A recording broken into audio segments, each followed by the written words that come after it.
జై గోవింద ఆంటీ. జై గోవింద ప్రియా. ఆంటీ, దేవి నవరాత్రులు వస్తున్నాయి కదా, ఉపవాసం ఉండొచ్చా? అండ్ ఏ విధమైన ఆహారం తీసుకోవాలో కూడా చెప్తారా?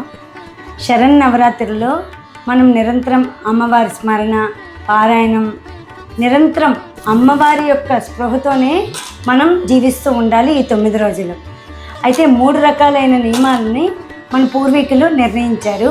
1 నక్తం, 2 ఏకభుక్తం, 3 ఉపవాసం.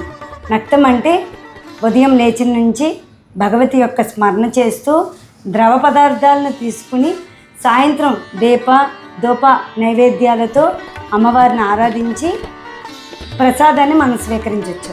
2వది ఏకభుక్తం అంటే మధ్యాహ్నం మనం ఘన పదార్థాన్ని స్వీకరించి రోజు మొత్తంలో ఒక పూటే భోజనం చేసి రాత్రి సమయంలో అల్ప ఆహారాన్ని తీసుకుంటాం. 3 ఉపవాసం అంటే రోజు మొత్తం పళ్ళు, పాలు ఇలాంటి పదార్థాలనే తీసుకుంటూ ఉంటాం. అంటే వండుకొని తినకుండా ప్రకృతిలో ఏవైతే దొరుకుతాయో వాటిని మాత్రం అలాగే స్వీకరిస్తూ ఉంటాం. ఏది ఏమైనా కూడా భగవంతుని యొక్క స్మరణలో అమ్మవారి యొక్క రూపము, గుణము, ఆమెను కీర్తిస్తూ స్మరిస్తూ ఉండడం అనేది శ్రేష్టమైనది. జై గోవింద ప్రియా.